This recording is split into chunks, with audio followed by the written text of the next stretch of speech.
তখন তো খুব সুন্দরভাবে নিয়ে এসছো, আর এখন দেওয়ার সময় সব সব যত বিপদ। একদিন তোমার ঘরে কি তোমাদের রান্না হচ্ছে না, খাওয়া হচ্ছে না, তখন তো কোনো তোমার বিপদ নেই। আমি তো কোম্পানি কাজ করি, আজকে তোমার যে আমার যে স্যালারি আটকেছে এই টাকাটা কে দেবে? তোমাকে তোমাকে অসীমকে কি তোমার লোনটা করে দেয় কি আমার ভুল হয়েছে? কোথাও অসীম দিয়েছে? অসীম দেখাই করে না।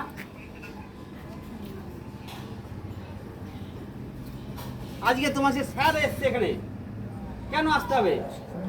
আজ কিচ্ছু আজ 4 মাস ধরে তোমার লোন দিয়ে শোধ করছো না, 2 মাসের বই সত্যি কথা বলছি গো। একদিন তো কাকে ধরে বন্ধ হচ্ছে না, নেশা বন্ধ হচ্ছে না, তখন তো কোনো তোমার অসুবিধা নেই। এখন পেমেন্ট দেওয়ার সময় বলছে অসুবিধা পড়ে গেছি। আরে দাদা, দেওয়ার ইচ্ছা থাকলেও আপনি বাজারে যাচ্ছেন, ওখান থেকে পয়সা বাঁচিয়ে দেওয়া যায়। এই দাদা 200 টাকা দিতে পারছেন, এই 100 টাকা নিন। ঠিক আছে, টেন্ডেন্সি রাখতে হবে দেওয়ার, আমাদেরও লোন চলে, দেওয়ার টেন্ডেন্সি রাখতে হবে। আমরা কেন ছুটে আসলাম? এতে আপনার সিভিল ডাউন হচ্ছে, কোথাও আপনি লোন পাবেন না। আপনারা জানেন কোথাও লোন পাবেন না আপনারা। সব জায়গায় মানুষের যখন তখন বিপদ আসবে, টাকার দরকার পড়বে, তখন আপনি হাত পাতলে কোথাও পাবেন না আপনি। ভাবে ডেলি বলে আমরা কিছু হচ্ছে, আমি তো আগে থেকে সিভিল ওঠে আমাদের এখানে। এতে তোমার আগে যেটা আসলাম আপনারা কোনো গুরুত্ব দেননি ব্যাপারটাকে।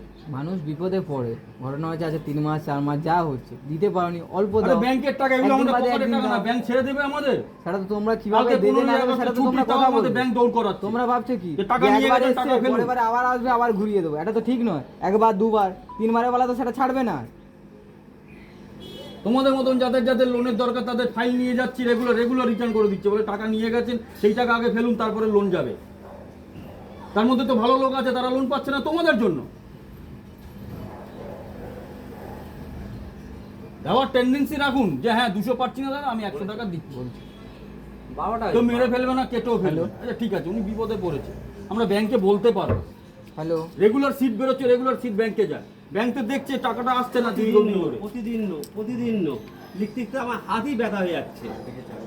কাল থেকে আপনি চালু করুন, বাপ্পা তুই রেগুলার আসবি, আপনি যেরকম পারবেন সেরকম কাল থেকে দিতে চালু শুরু করুন। আমি যেন বলতে পারি ব্যাংকে যে হ্যাঁ ওনার অসুবিধা হয়ে গেছে, উনি চালু করেছে। তাহলে ব্যাংক ভাবছে কি যে ওনারা যাচ্ছেন না, সব টাকা আটকে দিয়েছে, সব লোনের টাকা। বললাম তুমি কোথায় আছো, ভিতরে না বাইরে? অসুবিধা বাইরে কিছু প্রবলেম হচ্ছে নাকি আমাদের সিস্টেমে? কালিয়া ক্লাব, কালিয়া ক্লাব। কালিয়া বৈশাখী সংঘ ক্লাব কি? না না, এই তো বালক সংঘ, হ্যাঁ, ক্লাব। মোড়ের মাথায়। ওখানে গিয়ে বলবেন বাবুকে ডেকে দাও, বাবুকে নিয়ে যাবো। হ্যাঁ, ও না আমার বাইকে যাবে। বাবুকে ডেকে দাও। বলো কত হয়েছে ওটা? হ্যালো, ওখানে নিয়ে কি অসুবিধা করেছি? তাহলে সেকেন্ডটা কেন অসুবিধা করেছি? সেকেন্ডটা তো নিয়ে তুমি লাস্ট পেমেন্ট কত তারিখে আছে? টাকা দিচ্ছি। আমি তো বলেছিলাম, তারপর আমি বাবা আসল করতে কথা হলে কিভাবে পাঠাবো?